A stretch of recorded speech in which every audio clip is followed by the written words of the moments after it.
Начну пока. Если кто-то подсоединится, здорово. Если кто-то потом будет смотреть, тоже здорово. Сегодня, насколько позволит эфир час, я немножко расскажу о йоге, о сути йоги. Что такое йога? На самом деле можно с любого угла зайти в самый центр, зайти и приблизиться к бесконечности. О чем бы мы ни говорили, не имеет значения, это йога или какое-нибудь другое духовное учение, какая-нибудь религия, или это просто разговор о природе. На самом деле в любом разговоре можно прийти туда, не знаю куда, а точнее туда, куда нужно. Сегодня попробуем в рамках рассуждения о сути йоги приблизиться именно к сути бесконечности. То есть для чего, что такое вообще йога. Я попробую в этот час немножко рассказать. Если что-то я не успею, то, может быть, расскажу в следующий раз. Итак, йога пришла к нам с санскритского слова юдж, то есть именно значение слова йога. Юдж означает союз, единение. На самом деле в санскритском языке каждое слово имеет очень много значений. До 50 значений имеет одно слово. Можете себе представить, какой обширный и глубокий язык. К сожалению, в наше время мы утратили связь с языком, вот именно глубинную связь, именно связь образную. Да? У нас сейчас язык стал простым, упрощенным, все более сокращенный. Если дальше в эту тему идти, сейчас просто на ум сразу приходят примеры, например, из английского языка. Да? То есть здесь настолько уже привыкли сокращать слова, что даже уже практически везде эти сокращения используются. Например, слово breakfast сокращают до брейки и так далее. То есть лень, да, уже использовать сложную длинную конструкцию. Ум становится все более поверхностным, все более коротким. С одной стороны, здесь есть такой, тоже на эту тему можно порассуждать, на тему короткой памяти. Здесь тоже есть о чем поговорить и уйти в такую серьезную глубину, то есть короткая длинная память. А можно в этой теме другую сторону высветить. Но мы сейчас туда не будем идти, вернемся к слову йога. Йога, как я уже сказала, значение слова йога пришло к нам с санскритского языка. Означает оно союз, единение. Это вот два таких ярких значения этого слова. Еще есть такие значения, как узда, упряжка. Мне нравятся эти обозначения, вот эта терминология. Она как раз показывает, что мы должны обуздать и что мы запрягаем. Речь идет об уме. Союз, единение. Здесь тоже можно на эту тему порассуждать и начать с самых-самых таких малых частей. Да? Дело в том, что мы в наше время, в настоящем времени, мы разделили себя настолько, что нам приходится все части собирать вместе, чтобы прийти к единству. То есть мы разделили время, у нас есть тысячелетия, у нас есть столетия, десятилетия, у нас есть день-ночь, у нас есть ум и не ум, есть ум-разум, есть сознание, есть подсознание, есть тело, там, материальное тело, тонкое и так далее. Да? Мы разделили себя на фрагменты. В этих фрагментах мы путаемся. И здесь нам нужно пытаться все это соединить вместе. Так вот, союз единения, вот этот термин как раз здесь может помочь. То есть объединить все вот эти компоненты, которые мы вот насобирали в уме, опять же, это терминология, где мы себя разделили, и соединить их вместе, понять, что здесь имеется в виду. Объединиться. Мы можем объединять, допустим, на коврике тело с дыханием, то есть движение тела координировать с дыханием, как один вариант, да, объединения. Мы можем объединять дополнительно наше внимание, наше тело, наше дыхание, наше внимание, наша концентрация, то есть еще больше, еще глубже в себя. И дальше все остальные аспекты нашей личности, нашего бытия, то где мы себя разъединили, мы себя пробуем объединять. чтобы уйти от разрозненных частей и прийти к единому целому. Здесь тоже можно вот сейчас прям уползти очень глубоко в эту тему, на тему разделения, как мы себя разделили на фрагменты, пытаемся в этих фрагментах жить, запаковывать нашу реальность, да, обозначая ее разными терминами. Но я сейчас туда идти не буду, потому что это опять долгий разговор. И далее, в конечном итоге, союз единения нашего индивидуального сознания с космическим сознанием. То есть нахождение своей истинной природы, природы своего ума, вас истинного, где происходит всяческое разъединение и соединение всего того, что мы разъединили. Узда-упряжка термин. Здесь мы что запрягаем и что нужно обуздать? Естественно, ум.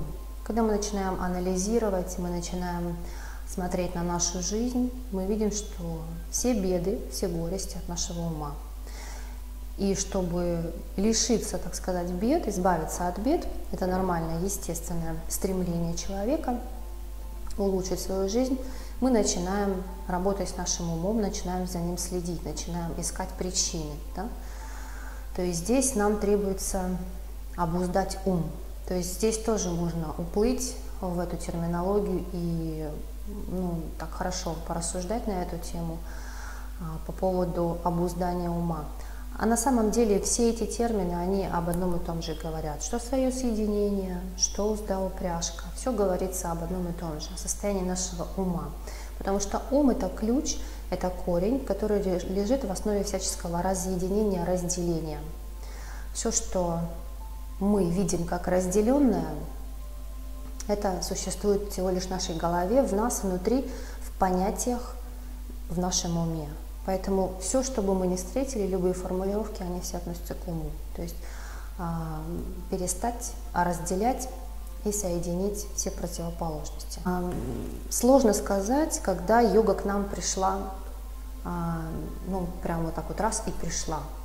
Это тоже абстрактное понятие, попытка ума зафиксировать бесконечность в какой-то маленькой точке. Да, мы используем термины там в таком-то году, но как вот мы можем сказать, да, она же не пришла внезапно, йога. Да? Йога была раньше в народе, и она была среди народа, то есть люди просто этим жили. Постепенно происходило изменение, что-то в обществе, в жизни, в мире, и какие-то вещи стали укладываться в более плотные понятия и в более плотную систему. Ну и принято считать, что основоположником йоги, я вам покажу эту книжку, Йога-сутры Патанджали, основоположником стал мудрец Патанджали.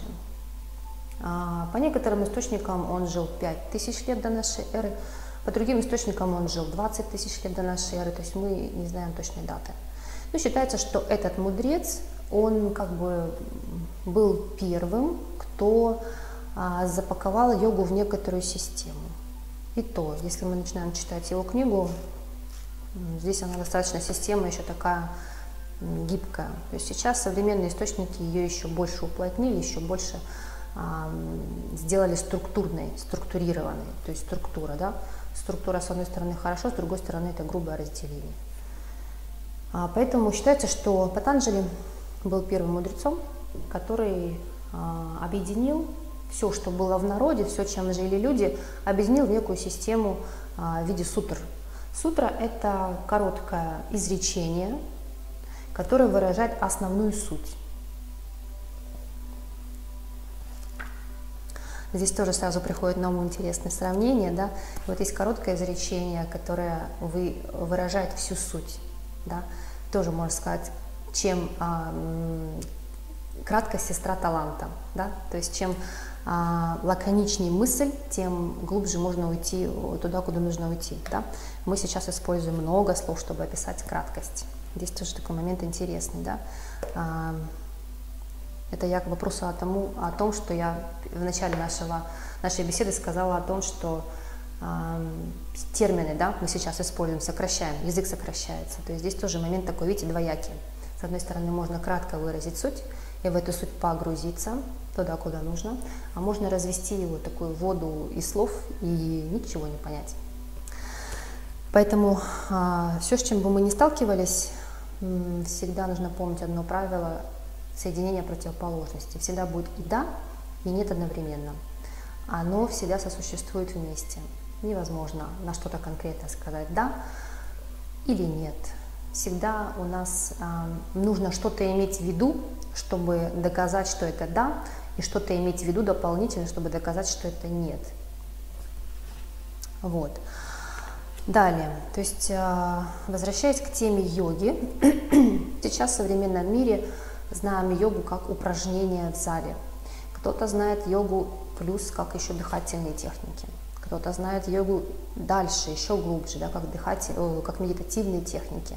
Все это относится к йоге. Но большинство людей ассоциируется йога именно с упражнениями в зале, упражнениями для физического тела. Это один маленький аспект йоги, одна маленькая часть. Патанджали, основоположник именно системы йоги, классифицировал йогу, разделил ее на 8 частей. И она еще называется восьмиступенчатая система Патанджали-йоги. Аштанга-йога. Ашт с санскрита означает 8, анг – это часть. То есть восьмиступенчатая система йоги, состоящая из 8 ступеней, среди которых первая ступень – это яма-нияма. Яма-нияма – это базис йоги, это философия йоги, в которой, можно сказать, такие выставлены краткие постулаты о том, как себя нужно и не нужно вести. То есть, что будет, если будешь делать так, что будет, если будешь делать так. Эти вещи, они сродни постулатам в христианстве. Там, не убей, не укради, будь честен, да, соблюдай чистоту ума, соблюдай чистоту тела. То есть именно это такой социально-психологический аспект личности. Как вести себя с самим собой и как вести себя в социуме. Это именно философия йоги, яма и не яма. Как вести и как не вести. То есть древние люди накопили определенные знания, сопоставили, что если делать так-то, будет то-то, если делать так-то, будет то-то. И вы возвели это в определенную систему, помогающую человеку на пути своего саморазвития, приблизиться к более чистому сознанию. В философии йоги на самом деле очень глубоко в нее зайти и разобрать каждый момент, который там описан, то есть там разные. Я уже коснулась некоторых моментов. Не укради, не убей, будь честен с собой, соблюдай чистоту тела, чистоту ума, общайся там с духовными людьми, то есть окружи себя благостными вещами. То есть яма-не-яма в сути своей подталкивает человека к более, можно сказать, саттвичному состоянию ума. В йоге есть несколько типов энергии, как йога разделяет. Есть раджас, это более такая интенсивная энергия, энергия завоевания, энергия движения, энергия желаний, это энергия страстей. Ну, в общем-то, можно посмотреть на наш мир, и если грубо оценить, то мы увидим, что, в общем-то, наш мир движим страстями, раджасичной энергией. Есть энергия тамасичная. Тамас – это энергия невежества, считается, энергия лени, когда нам ничего не хочется делать, когда у нас тупое состояние ума, нет желания никакого, то есть это именно вот тамасичная природа. И считается, что есть самая благостная якобы энергия – это саттва. Да, саттва – это чистая энергия, энергия благодарности, энергия любви, энергия всепрощения, то есть энергия такая возвышенная, радостная. Но дело в том, что здесь тоже я сейчас могу идти глубоко в объяснение в сути трех энергий, можно на час уйти, если мы начнем рассуждать на эту тему. Они все между собой связаны. То есть это, это такое, можно сказать, мифическое разделение. На самом деле этого разделения нет. Мы не сможем найти границы и обозначить, что значит тамас. Это все еще тамас или это уже раджас? А это все еще раджас или это уже саттва? То есть это такое грубое разделение просто лишь для понимания на определенном уровне. На самом деле саттва не может существовать ни без тамаса, ни без раджаса. так как и раджас не может существовать без двух других энергий. И тамас точно так же не может существовать без остальных энергий. В сути, они свои есть единое целое. Но ум, привыкший разделять их, разделяет. И на самом деле это разделение, оно необходимо. То есть вот даже система йоги, как я описала, ее 8-ступенчатая, это тоже система, она разделенная, да? Но она нужна. Она нужна, потому что ум на определенном этапе своего развития, на определенном этапе своей эволюции, он апеллирует понятиями. Ему нужны понятия, чтобы потом от них избавиться. То есть вот такой парадокс. Вот то, о чем я все время говорю, и да, и нет одновременно. То есть они вроде как и нужны, но потом мы должны прийти к тому, что мы от них избавляемся, и они растворяются. Они перестают иметь свою важность, свое значение, потому что мы приближаемся в сути к своей самоисследованию, к своей чистоте и понимаем, что все это иллюзия. Но прежде чем к этому прийти, мы начинаем поиск вот по понятиям. Поэтому это все необходимо. Это определенные вещи, которые помогают сознанию двигаться, развиваться, эволюционировать. Ни одна из энергий, как я уже сказала, не может существовать отдельно от другой, потому что это все единое целое. Если бы не было, мы бы просто, если бы не было саттвы, саттва существует только лишь потому, что есть понятие тамаса. Тамас только лишь потому, что есть понятие саттвы. То есть если бы этих понятий не было, было бы просто единое целое. Так как есть понятия, то всегда существует вот этот вот баланс чаши весов. Да и нет, да и нет. Невозможно от одного избавиться, тогда второй исчезнет. Представьте, что у вас нет в голове понятия. Это вот именно делается не умственно, не оценками типа «я понял», а это именно вот ощущением проживания. Вот представьте, что у вас в голове нет понятия «плохо». Вы вообще не знаете, что это такое. Оно полностью у вас отсутствует, как будто вот, ну, нету в памяти этого, нету этой функции, отсутствует, нет. Куда денется понятие «хорошо»? Оно тоже исчезает. Вот вы прям это должны прочувствовать, прожить. Не на словах, типа да, я понял». Нет, нет, нет. Именно в это погрузиться. Нет понятия в голове «хорошо». Вообще отсутствует. Вы никогда его не слышали, вы не знаете. Просто не существует. Куда девается понятие «хорошо»? Оно тоже исчезает. То есть потому что все они вместе существуют. Это как вот две стороны листика. Сотрите одну, куда вторая денется. То есть это одно. Нету двух сторон листа, двух сторон одной медали или монетки или еще чего-то. Все одно. Все принадлежит одному целому. Разделение существует только лишь на уровне ума. Яма-нияма. Почему существует яма-нияма? Яма-нияма существует на уровне закона причины следствия. Там, где мы можем оценить, что если я делаю так-то, то мне возвращается вот таким-то образом события. Если я делаю кому-то плохо, мне возвращается плохо. Если я кого-то обижаю, меня тоже обижают. То есть эти принципы существуют на уровне сознания, где есть именно понятия, где есть категории, где ум апеллирует категориями закона причины следствий. Здесь они нужны, чтобы ум, чтобы сознание человека смогло возвыситься над, скажем так, своей низкой природой в более высокую природу. Потому что у него есть понятие низкой природы и высокой природы. Пока эти понятия есть, он будет стремиться к возвышению. Пока он стремится к возвышению, нужны вот эти разделения. Это нормально.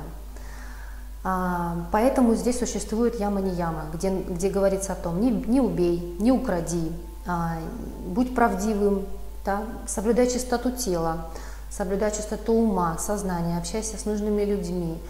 Там разные техники есть по очищению тела. Привести тело в порядок, привести ум в порядок, поднять его на более частоты, высокие, может так, частоты вибраций, более соответственному состоянию ума. Для чего? Далее. Так как йога – это целостная система, приводящая сознание от индивидуальности, от мелкого «я» к всецелому «я», к высшему «я», естественно, мелкое «я» накопило в себе кучу всего. И вот эта куча всего, она всегда с нами. Здесь все, различные эмоции, различные там негативные, позитивные вещи, ну, любые вещи. Я сейчас не хочу конкретно чего-то касаться, Все, что мы переживаем, все, что мы проживаем, все есть внутри нас. И поэтому, когда мы двигаемся дальше к познанию себя, приближению к единому целому, эти вещи, они ведь никуда не деваются. Если они не были проработаны, если они не были прочищены, скажем так, они в своем полном расцвете начинают оживать. И здесь уже кто увидит рай, кто увидит ад. То есть это все внутри нас. Это не кто-то снаружи там наказывает, дедушка с бородой, а это все внутри сознания. Поэтому человек, который ведет образ жизни, скажем так, условно, допустим, разрушительный, да, на этом уровне, если мы рассуждаем, где есть хорошо, плохо, разрушительно, неразрушительно, там, созидательно. То есть если сознание апеллирует этими понятиями, естественно, оно создает закон причины и следствия. Потому что эти понятия внутри есть. Само существование этих понятий внутри сознания, и именно не то что существование, а именно проживание этих понятий, оно уже в себе создает закон причины и следствия.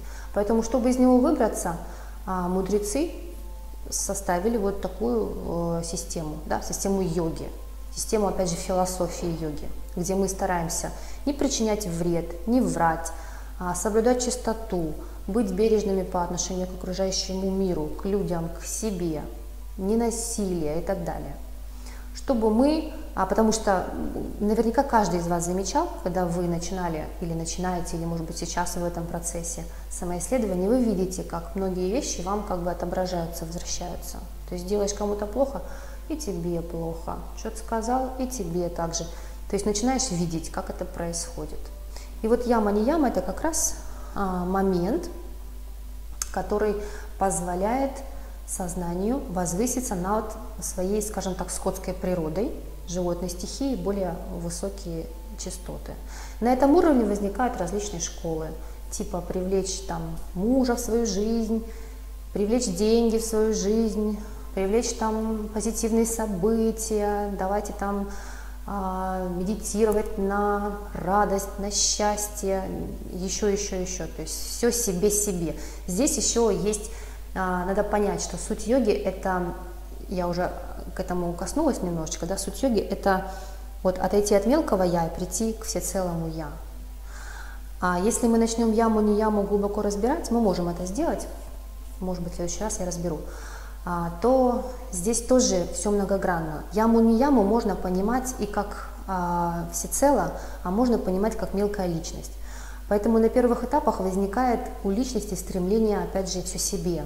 То есть себе все самое хорошее, привлечь там деньги в свою жизнь, там, привлечь кучу событий в свою жизнь, медитировать там на то, то есть изменить мир к лучшему. То есть вроде как хорошие вещи, это все нормально. Это все ступени развития, которые личность проходит. Не то, что она должна пройти, кто-то ей сказал. Так происходит.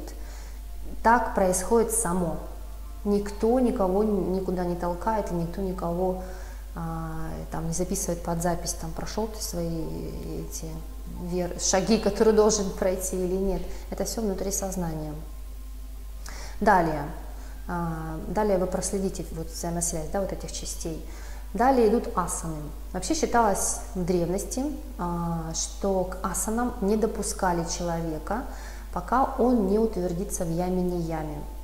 То есть должно быть такое четкое, хорошее утверждение в яме не яме, именно во всех этих принципах духовных, психологических, социальных.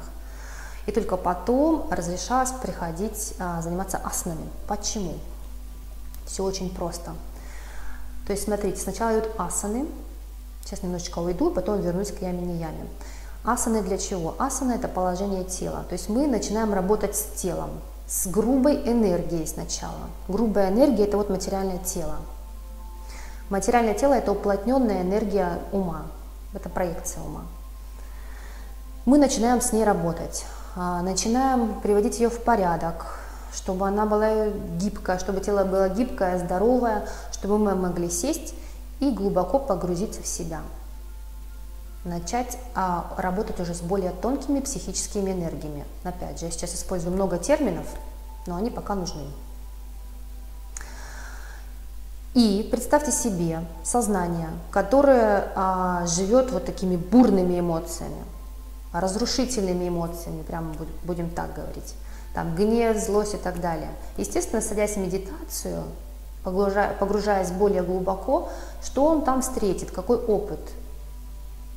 Его не ждут там боги с цветами, он там увидит самого себя.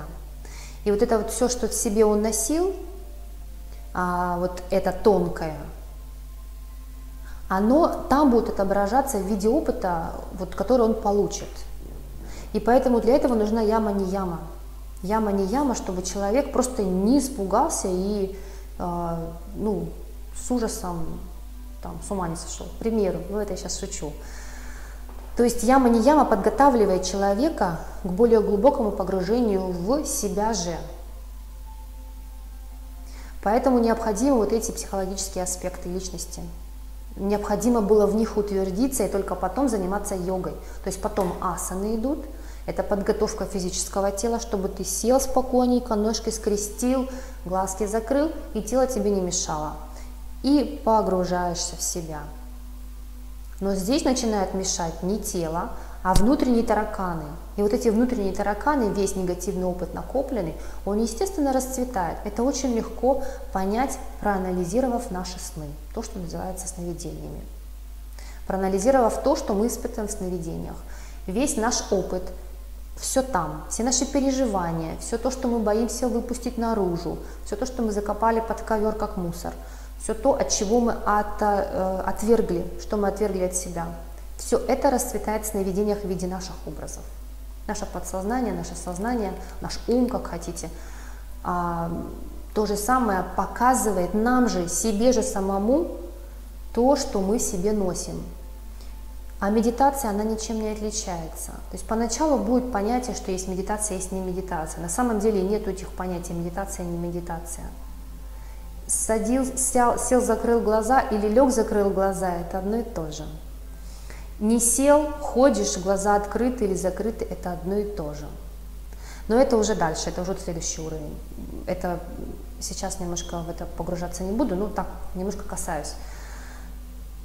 Поэтому, когда мы садимся в медитацию, возвращаясь к яме не яме, вот все, что внутри сидит, вот этот мешок с картошкой, который мы таскаем в себе, весь наш опыт, вся наша память, она начинает раскрываться. И первое, что мы сталкиваемся, это вот с этим ворохом непроработанного чего-то внутри нас. Поэтому яма не яма, она очень важна. Это очень важный аспект йоги. Поэтому не допускали к вот тонким энергиям, пока вот с такими не проработаешь, с грубыми. То есть яма не яма, потом идут асаны, это физическое тело, привели в порядок, чтобы оно нам попросту не мешало. Асаны были необходимы только лишь для этого, чтобы тело нас не отвлекало, потому что первое, что нас отвлекает, это тело, это грубая энергия, более плотная, она более осязаемая. То есть легко вообще понять, сравните, вы ощущаете тонкий аромат розы, вот сейчас ощущаете, ничто вам не мешает, вы чувствуете его, да? Кто-то подошел вам по башке, кувалдой дал. Будете ли вы еще ощущать аромат розы? Конечно же нет. Более грубое, более явное ощущение физического тела, оно более ощутимое, это более грубая энергия. То есть ваше внимание моментом переключается на более грубое восприятие, на тело. Все, аромат розы, вы уже его не чувствуете, хотя он никуда не делся, он всегда есть. Вы рядом с розой, да, вы не уходили из сада, но вы чувствуете боль в теле, розу не чувствуете. Поэтому всегда, на самом деле, вокруг нас всегда есть все, и мы всегда в источнике. Но чтобы этот источник распознать и приблизиться, да, то, что называется целью йоги, соединение нашего индивидуального я с космическим я, это мокша, освобождение.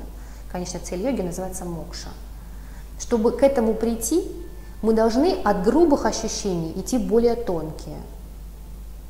Так вот, асаны как раз необходимы для того, чтобы нам вот это тельце не мешало и не отвлекало наше внимание, как вот в случае с примером с кувалдой и розой. Да? Все очень понятно. То же самое. Если тело больное, если тело не гибкое, мы не можем элементарно сидеть. Длительное время сидеть со скрещенными ногами, чтобы с прямой спиной, чтобы нас ничего не отвлекало. Постоянно будет внимание находиться в теле, постоянно на теле, что-то болит, что-то затекает, мешает. Все, вы постоянно будете обрабатывать и подпитывать энергией существования вашего физического тела. А чтобы ощутить более глубину, большую глубину и приблизиться к своей глубине, нужно отойти от телесных ощущений. То есть тело не должно мешать, тело должно быть гибким. Поэтому асаны необходимы.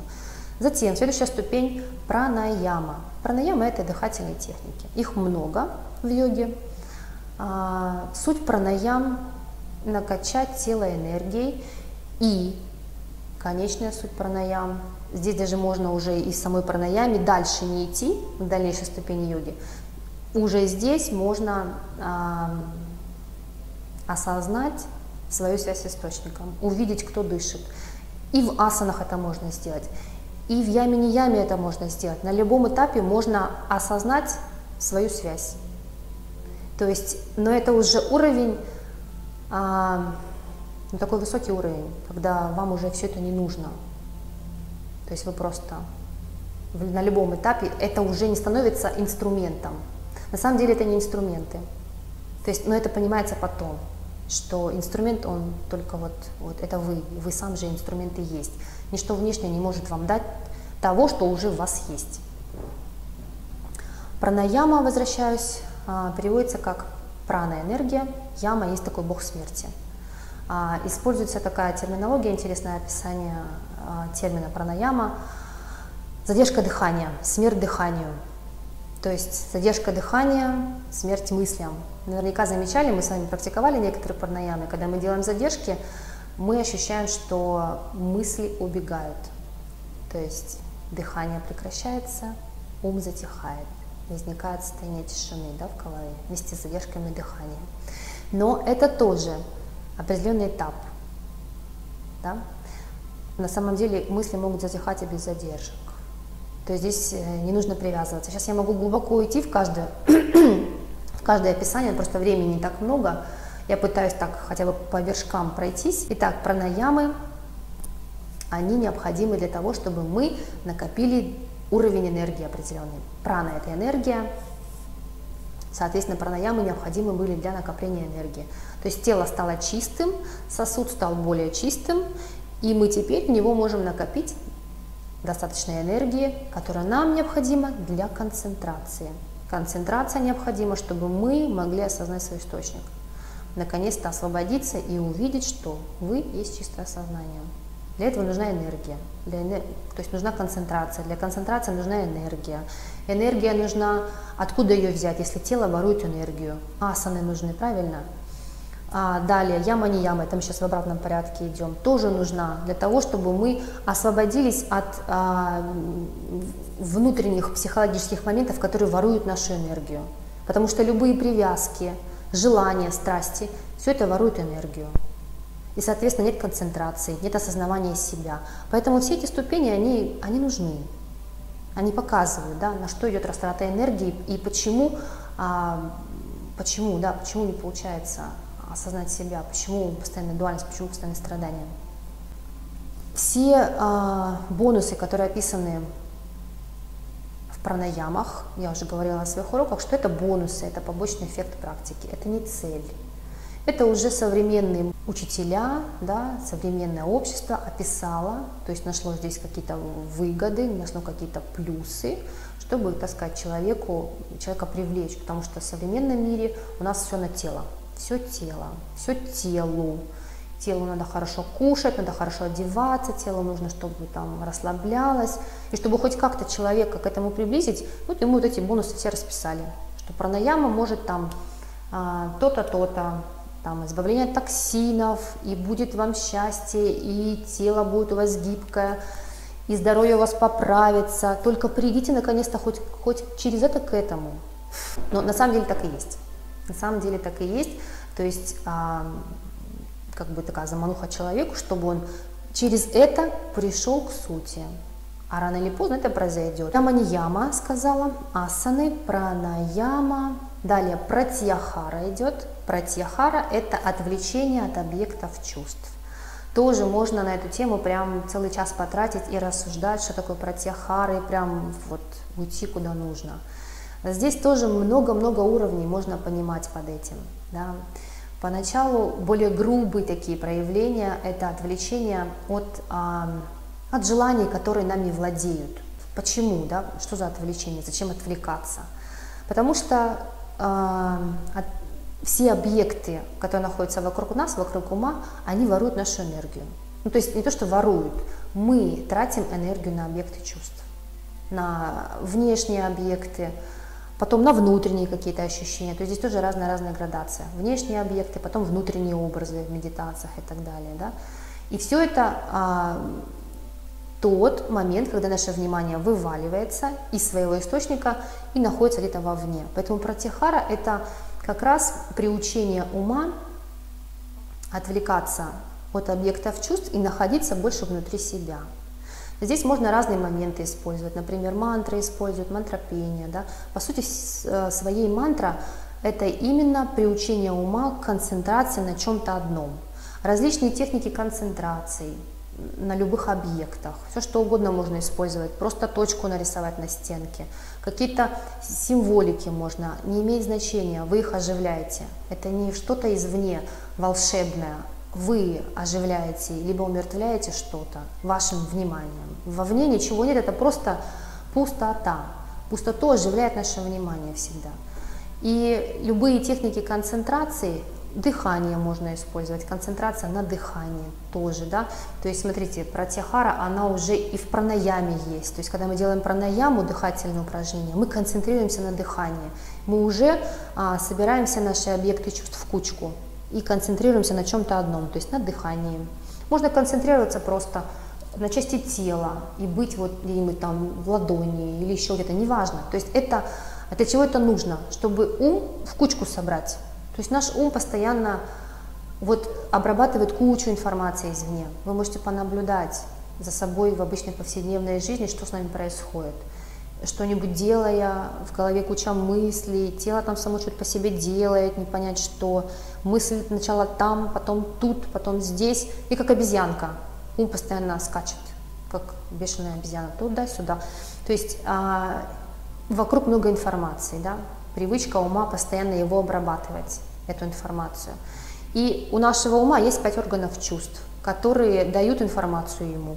Это глаза, что вижу, это нос, что обоняние, да, это вкус, что чувствую, это уши, что слышу, это осязание, да, что трогаю. 5 органов чувств, дающие пищу уму, дающие ему информацию. На все это тратится энергия, внимание, снова ускользает на ощущения. Поэтому пратихара – это то, что мы можем всегда практиковать, всегда, независимо от того, сидим мы в йога-зале или мы находимся в обычной жизни, делая что-то. Вы всегда можете ваше внимание возвращать в свой источник, в центр себя. Ну, в центр себя не в тело, то есть вы не тело, это нужно понять. В центр, во внимание, вот есть такой термин. Чтобы не говорить центр себя, потому что когда говоришь центр себя, большинство понимает, что это где-то там в теле. Начинаешь сразу по привычке искать в теле, потому что привычка себя ассоциировать с телом. В центр себя это внимание во внимании, не где-то в теле. Это внимание не где-то в объектах, а само в себе. Поэтому пратихару можно практиковать всегда. И нужно это делать, чтобы научиться наблюдать ум, как он убегает за идеями, за объектами. И все, и мысль уже там, энергия уже там, уже далеко уплыл. И в йоге есть разные техники. Допустим, есть такая, я забыла, как называется, мудра, название мудры забыла. Там именно вот берется так вот делается, закрываются уши, закрываются глаза, нос, закрывается рот, и полностью погружаешься во внутренние ощущения. То есть в ощущение тела сначала, но потом и от этого уходишь. То есть это разная такая градация от грубых объектов, там то, что вокруг нас, там стена, шторы, деревья, улица, дом, там что слышу, да, в тонкие. То есть сначала мы отвлекаем ум от внешних объектов, погружаемся внутрь себя, но внутри себя тоже возникают образы. Различные звуки могут быть, различные голоса, различные образы, картины. Это тоже ничем на самом деле не отличается от внешних объектов. Все это сотворяет ум, как и внешние объекты, так и внутренние. И если в них погружаешься, опять ум убежал, опять убежал из источника в какие-то объекты внутренние. Поэтому пратихару можно на разных уровнях рассматривать. То есть более грубо это вот внешний мир, а далее убегаешь во внутренний мир. И здесь вот такой момент интересный, у многих духовных искателей возникает проблема, когда они получают какой-то духовный опыт внутренний, что-то там, ну какие-то инсайты, озарения, какие-то картины видят, все что угодно там можешь увидеть, да, и начинается привязка вот к этим объектам. То есть вот это все отвергается, это все плохо, и должно быть вот как вот это все оставить, что я там вижу. Самадхи, различные явления, там, ну, разные, смысла о них говорить нет, у каждого свои. И начинается привязка к ним. То есть здесь уже такой серьезный шаг требуется, чтобы и это распознать. Потому что эти объекты, они не лучше, не хуже, чем объекты материального мира. Все из одной природы, все из одного источника. Нет разницы. Разницу ум выстраивает. Ум всегда выстраивает оценку. Это лучше, это хуже. Только в уме. Нет приоритетов. Ни у материального объекта, ни у внутреннего объекта. Но потом эти все термины, они рассыпаются. Перестает иметь значение материальное, нематериальное. Нету уже материального и нематериального. Все есть просто сознание.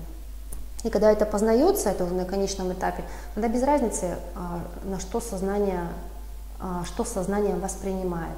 То, что мы привыкли называть вот материальным миром, или то, что мы привыкли называть внутренним миром, без разницы. Если узнана суть, та суть, которая в основе своей проявляет все эти явления и наблюдает эти явления, есть само наблюдение, тогда без разницы, на что ты смотришь. Ты есть ты. Без разницы, смотришь ты на море, или смотришь ты на Будду внутри, там, не знаю, в медитации или что угодно. Ты, все равно ты. Это картина, это явление. Я сейчас далеко ушла. Это пратьяхари. Далее, дхарана. Следующая ступень йоги — дхарана. То есть, когда мы утверждаемся в пратьяхаре, то есть мы собираем ум в кучку из вот этих объектов, на которые он привык внимание тратить, возникает дхарана, сосредоточение. Но это не... Я уже говорила в начале, что пратьяхара, дхарана, дхьяна, самадхи, вот последние ступени йоги, в сути это вот как бы одно, просто их для чего-то разделили, чтобы было понятно, как вот, к чему мы двигаемся. Возникает сосредоточение, то есть ум собрался в кучку, объекты больше не воруют внимание, ум находится сам в себе, то есть возникает именно сосредоточение, концентрация. И далее эта концентрация становится глубже, возникает дхьяна, это как раз медитативное состояние, и самадхи. Самадхи — это более глубокое состояние медитации. Но это не то, что достигается путем сидения только лишь в позе лотоса, или не лотоса, или в позе с закрытыми глазами. Нет. На первых этапах, да, у сознания, у человека существует разделение, что есть медитация, а есть не медитация. Но это не совсем правильно. Медитация вообще в сути своей, все есть медитация. Все можно делать как медитацию. Но поначалу кажется, ну вот я же сел, глаза закрыл, и так хорошо. Вот привязка возникает к этим ощущениям, к этим состояниям. Потому что не узнается, что есть вот та точка присутствия, а это та точка присутствия есть вы, она в основе всего лежит. Причем неважно, где вы, в каком качестве находитесь, сидя в зале, закрыв глаза, открыв глаза, лежа на диване, с открытыми глазами, закрытыми, моя посуду, не моя посуду. Привет, Олеся, еще одна присоединилась. Неважно, что делает тело, не тело, что вы делаете. Есть всегда вы. Но вы — это не вот тело. Большинство людей, считая себя телом, начинает привязываться к ощущениям, что тело должно сидеть, оно должно быть расслабленным, но вы же не тело, вы наблюдаете тело, вы наблюдаете, как видится сон, вы наблюдаете, как видится материальный мир, то, что называется материальным миром, вы наблюдаете, как происходит дыхание, вы наблюдаете, как происходят какие-то внутренние видения, когда вы, допустим, закрыли глаза. И причем неважно, закрыли или открыли, все это может происходить и с открытыми глазами. То есть вот эти вещи начинают распадаться. Если поначалу хочется себя оградить от всего, потому что начинает что-то чувствоваться интересное такое, и хочется как-то от этого внешнего мира уйти, сесть вот медитацию долгую, да, чтобы никто не мешал, и там что-то интересное происходит. То есть опять ум начинает отделяться, опять есть что-то более привлекательное, а что-то менее, и все, и начинается опять механизм забвения. А в сути своей йога – это мокша. Цель йоги мокша – это освобождение именно от вот этих привязок, от обусловленностей. Не от того, чтобы освободиться от мира, который для себя лично считает плохими, уйти в пещеру и общаться только лишь там с духовными людьми, кушать только там благостную пищу, что-то еще только такое делать. А вот именно от этих убеждений освободиться в конце. То есть поначалу, да, в йоге есть вот эти позиции яма-не-яма, где говорится о том, что общайтесь с нужными людьми, слушайте там нужную литературу, читайте, да, духовную. Но это лишь на первых этапах. Там, где сознание еще воспринимает реальность из причинно-следственной связи. Там вот эти вещи нужны. Дальше мы должны и от этих вещей освободиться, как сковывающих и отделяющих нас от мира еще больше. И от этого приходит освобождение. И вот это настоящее освобождение, когда вы независимо от условий внешних, для вас уже перестают они даже как термин существовать. Вы всегда дома.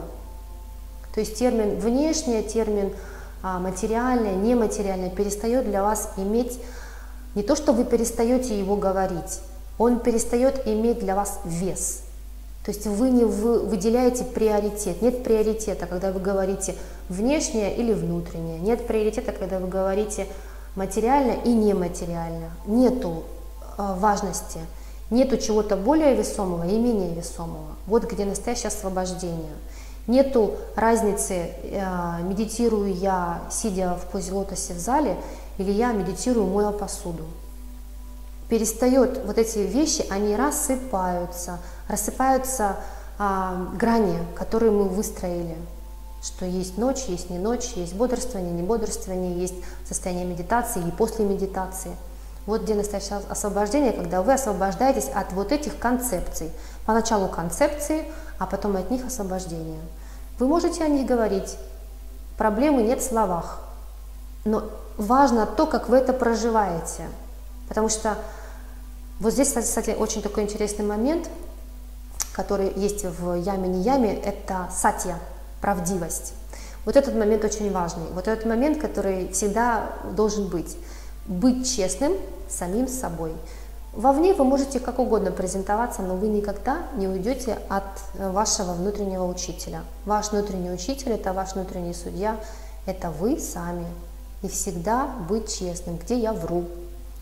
Вы всегда это видите, вы всегда это чувствуете. И вот это видение, вот заметьте, оно не имеет качеств.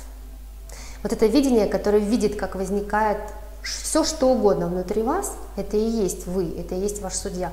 Он вне качеств. Попробуйте его описать, попробуйте уловить, когда вы это часто испытываете, просто ум там не задерживается. Когда вы видите, как вы говорите, как тело ведет себя, да, то есть вы как бы, есть такой термин, как будто наблюдаете, но это даже нельзя назвать наблюдением, то есть оно какое-то неуловимое, да, вот сейчас попытка, да, объяснить, но и даже этого нельзя объяснить, то есть попробуйте вот это уловить и описать, есть ли это с какими-то качествами, то есть это всегда присутствует, вот то, что наблюдает и то, что фиксирует любые вещи внутри нас, как я вру, как я не вру, как я говорю, возникает видение говорящего, видение идеи говорящего внутри, как возникает вот этот момент присутствия, на фоне которого все явления возникают. Вот этот момент присутствия – это тоже термин. Вы его даже так не можете описать. Вот попробуйте уловить это и вот в нем задержаться. Вы не сможете это описать. Нет, там ничего нет. Как будто невозможно подобрать слово. Язык костяной, язык грубый. Йога читта врити ниродха. Остановка колебаний ума. Вот это прям суть. Остановить ум. Но опять же, на первых этапах кажется, как я остановлю ум? Это же невозможно. И правильно, его невозможно остановить. Остановка не там. Остановка – это не то, что мысли исчезли и их больше нет. Не та остановка. А перестать фиксировать ум в понятия, мир в понятия, перестать понятиям выставлять приоритеты, перестать весомость придавать чему-то, где-то важнее, где-то не важнее, главнее, не главнее, лучше, хуже. То есть вы эти термины можете использовать. Опять же, повторяюсь, не нужно опять себя в ловушку загонять. Ум и тут же начинает сопротивляться. Как же? Я, значит, не должен говорить хуже, лучше, плохо, неплохо. Все это можно говорить. Самое главное, как вы это проживаете. Именно качество проживания внутри. Свободны ли вы от этих понятий или не свободны. Если узнается вот эта вот суть, ваша природа, которая вне описания, которая всегда фоном, то на этом фоне вы все что угодно можете проявлять. Вы можете орать, а можете не орать. Вы можете говорить, а можете не говорить, но вы внутри этим не затронуты. Внимание всегда в себе находится.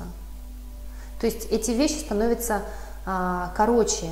Вы как бы ближе и ближе, ближе и ближе к себе. Оп, и к себе. Читта врити ниродха, остановка колебаний ума. Колебания ума – это именно как раз вот попытка искать. Попытка искать – это все, это уже идея, это уже что-то от себя отделил, от мира отделил, как более уже что-то не устраивает. Все, вот где происходит разделение, вот где происходит страдание, вот где, куда нужно смотреть, осознать, увидеть того, кто ищет, распознать его внутри себя. Распознавание его растворяет. Поначалу эти вещи могут быть такие, ну, постоянно цепляется, ему сложно, он же так привык в этих идеях жить. Потом будет казаться, даже на какой-то момент, если он будет улавливать эти вещи больше и больше, будет казаться, что как будто ничего не происходит. А как это я вот вообще какой-то никакой стал? О, снова, видите, как он? Я стал никакой. Снова о себе. Все, никакой. Никакой уже идея. Уже проблема появилась у кого-то. Я никакой. И в него смотришь. Он опять что-нибудь скажет там. А как же это? Вот так, это кто опять раздулся? А это вот что, как? И в него смотришь, и действие происходит. И вы все равно действуете, все равно жизнь происходит. Но вы просто, можно сказать, такой термин используете, вы становитесь свободней. Вот так можно сказать. Но эта свобода, это не как концепция, которая мешает вам жить. Здесь тоже надо быть бдительным, потому что он любое что-то, что он уже описал, всегда пытается в какую-то идею создать. Я стал свободным. О, почувствовал вкус, классно, и бегаю. И уже у него есть понятие об этом, что какой я свободный. Понятие «я свободный», оно уже в себе имеет понятие, что такое несвобода. И всегда будет столкновение противоположности происходить, всегда. И всегда будет возникать внутренний момент страдания. Как же мою свободу нарушили? Потому что ты сам себе создал опять идею.